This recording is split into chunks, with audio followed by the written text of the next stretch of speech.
Fala pessoal, quando nós falamos que a dor ela é um produto do cérebro, que é uma experiência e que ela pode ser influenciada por uma série de fatores psicossociais, para muitos isso soa estranho.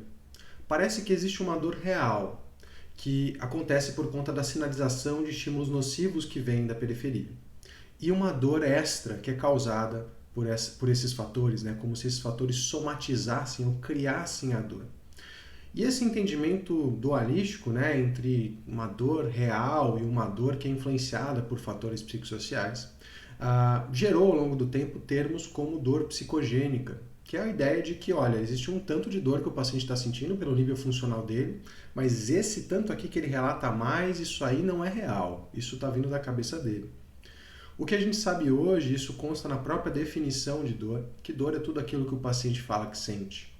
E, na verdade, esse dualismo de tentar separar os diferentes componentes que formam uma experiência, um produto do cérebro, vem de um desconhecimento de como o cérebro funciona.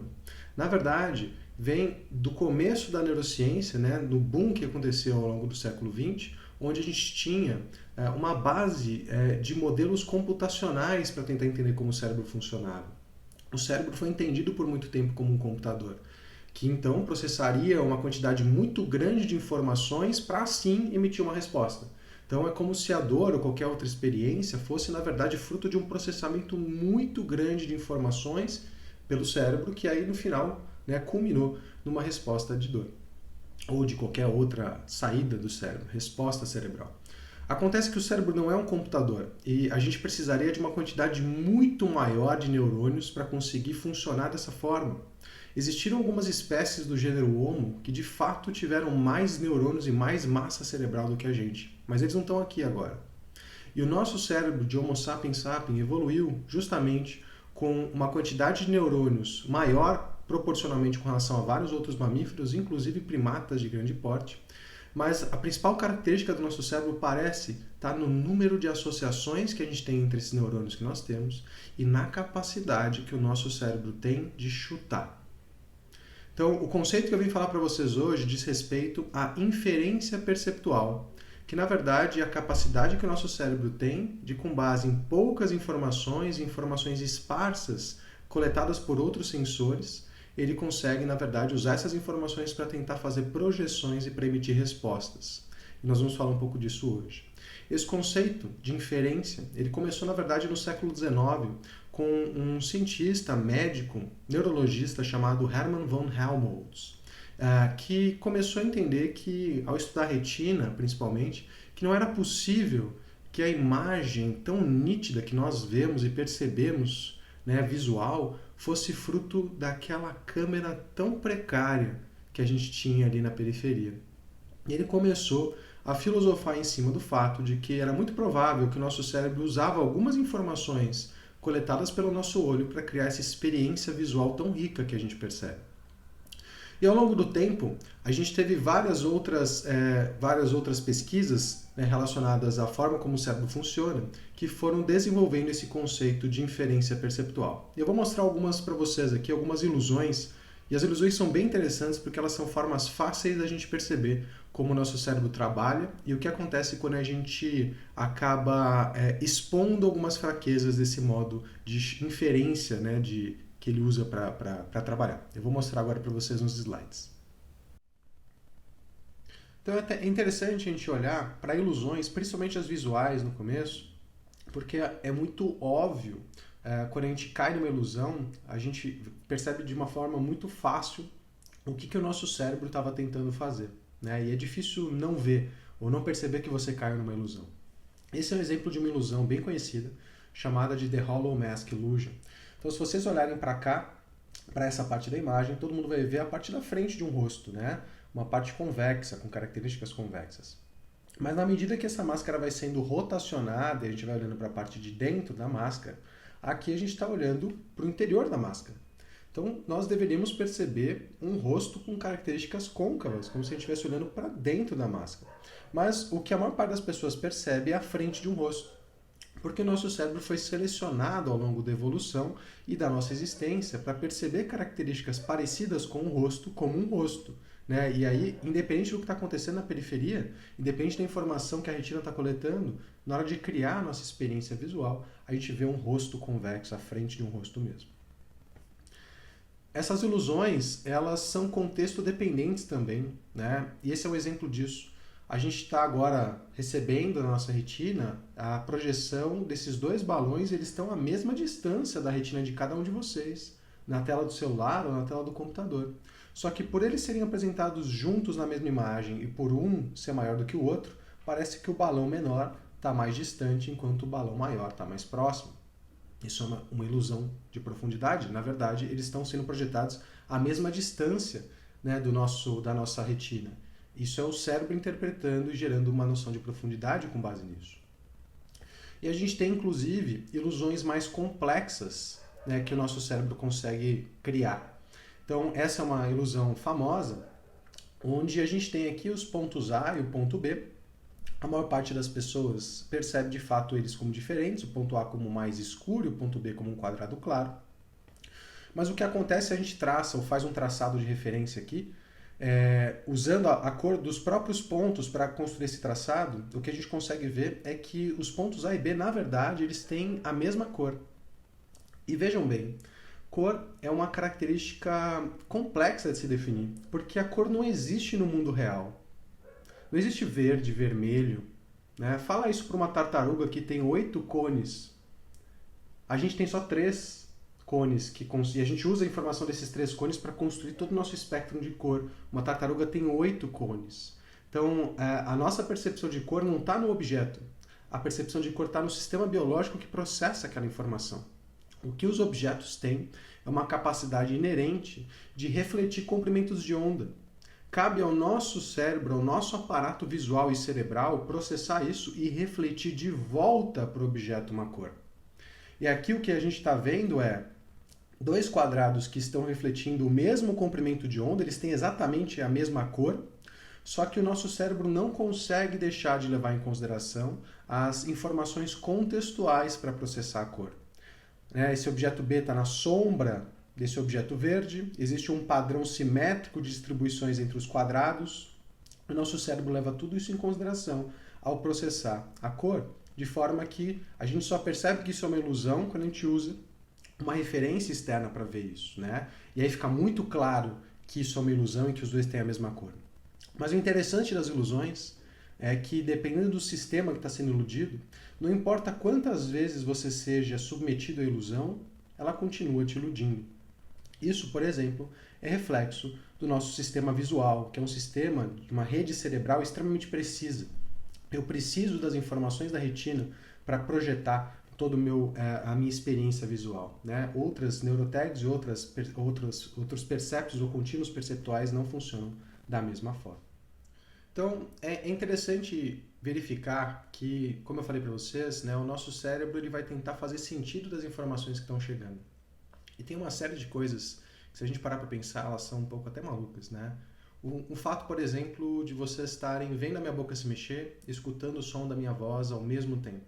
A gente sabe desde cedo que as velocidades do som e da luz elas são diferentes. Portanto, o certo seria, né, a gente perceber elas de forma diferente. Vocês verem minha boca se mexer e depois escutarem o som da minha voz, mas vocês escutam os dois juntos e, né, percebem os dois juntos. Isso é chamado de perceptual binding. Na verdade, o nosso cérebro elimina essa diferença porque isso facilita a nossa interação com o meio e com outros indivíduos. E tem vários exemplos que, se a gente parar para pensar, a gente começa a entender o papel da necessidade de ter um sistema biológico presente para que algo exista, né? Será que existe som se uma árvore cair num vale onde não tem nenhum ser vivo com aparato biológico para transformar ondas de impacto entre partículas no ar em som? Então, é preciso haver um indivíduo com um sistema biológico auditivo que consiga criar o som para que o som exista, porque sem isso não existe som. Como eu falei para vocês, os objetos não têm cor inerente, né? Isso é uma característica que o nosso cérebro projeta de volta nos objetos. E a gente constrói toda a nossa realidade com base em 3 cones. Imagina como é a realidade visual, ou o percepto visual de uma tartaruga que tem 8 tipos diferentes de cores. Esse conceito foi criado por um cientista alemão, biólogo o conceito é chamado de Umwelt, né? Que quais são os sensores e as capacidades que o meu cérebro tem para criar um ambiente à minha volta. Então é interessante perceber isso, né? A gente tem uma série de trabalhos, linhas de pesquisa dentro das neurociências demonstrando que o nosso cérebro, longe de ser um computador, ele funciona muito como uma máquina inferencial. E, de novo, eu não gosto de dar exemplos, né, baseados em estatísticas, inteligência artificial, para explicar o funcionamento do cérebro, porque é muito provável que a gente esteja errado ao fazer isso. Mas é o melhor que a gente tem hoje para tentar mostrar como o cérebro funciona. E o nosso cérebro é um grande estatístico, no sentido que ele pega informações esparsas sensoriais que estão ali disponíveis, ele vai processar essas informações com base nas nossas experiências prévias e com base nisso vai tentar predizer o futuro. E o grande problema, né, e na verdade a grande mágica da forma como o nosso cérebro cria todo o nosso espectro perceptual é que ele chuta, né, ele chuta aquilo que tem maior probabilidade de acontecer ou que foi melhor para aquela espécie ao longo do tempo, né? A gente não tem nenhum prejuízo se a gente entender que um cipó, quando a gente anda na mata, é uma cobra e se comportar como se ele fosse uma cobra e fugir dele. Mas a gente tem muito prejuízo se a gente achar que uma cobra é um cipó e não fizer nada. E tem vários experimentos evolutivos que usaram jogos evolutivos onde você programa uma série de espécies com características especiais e deixa o jogo rodar. E ele roda milhões de anos em segundos, né? E vê o que acontece e quais são selecionadas. Tem vários experimentos com jogos evolutivos mostrando que as espécies que enxergavam a realidade como ela é, de fato, foram as primeiras a serem extintas, né? Então parece que a evolução selecionou na gente um sistema perceptual, um sistema cerebral que processa aquilo que a gente precisa para interagir com o ambiente. E daí surge uma série de teorias, né, com relação para tentar explicar como o nosso cérebro funciona. Uma delas é a teoria da interface, né, que diz o seguinte: imagine que você precise mexer num tablet para sobreviver como espécie, por algum motivo. Só que para mexer nesse tablet você precisa mexer na circuitaria elétrica dele, você precisa soldar peças, gerar potenciais elétricos, e é assim que você interage com o tablet. A maior parte da nossa espécie não iria sobreviver, se esse fosse o caso. Então, a gente cria uma interface.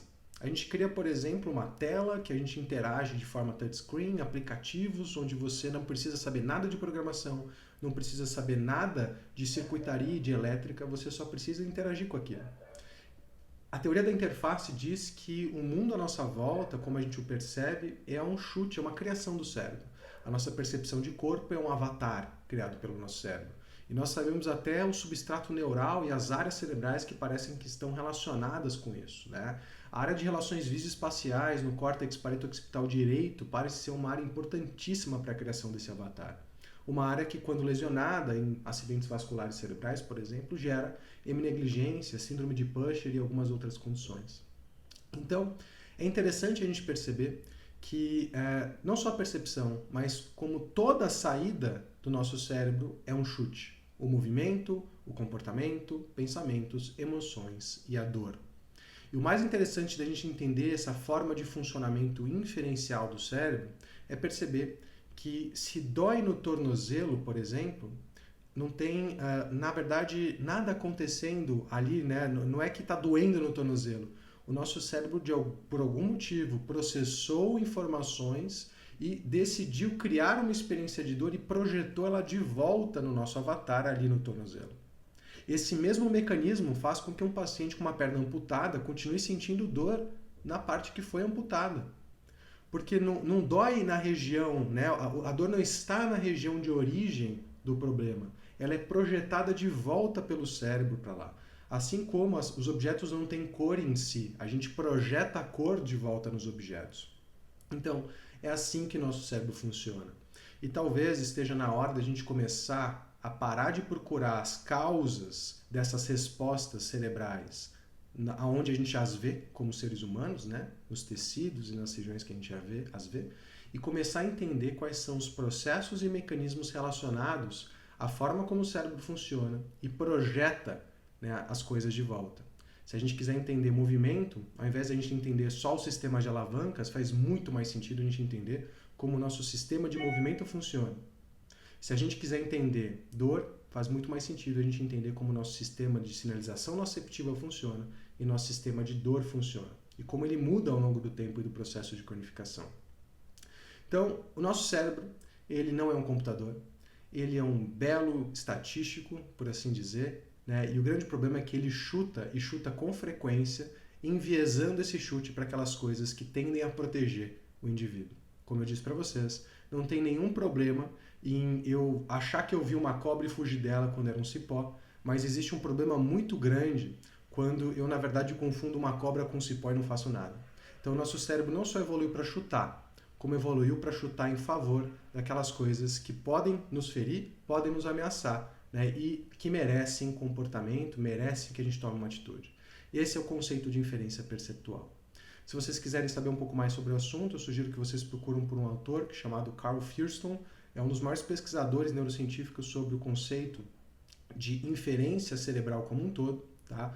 E essa é uma área muito interessante na neurociência, que realmente ainda tem muita coisa para evoluir, mas é muito bonito da gente entender e começar a entender como que o nosso sistema de fato funciona para todas as suas respostas, né? Nosso cérebro, nossa diferença, a nossa vantagem humana não está em conseguir processar muita coisa, mas está na beleza de conseguir, com poucas informações, dar chutes que são, na maior parte das vezes, assertivos. Obrigado.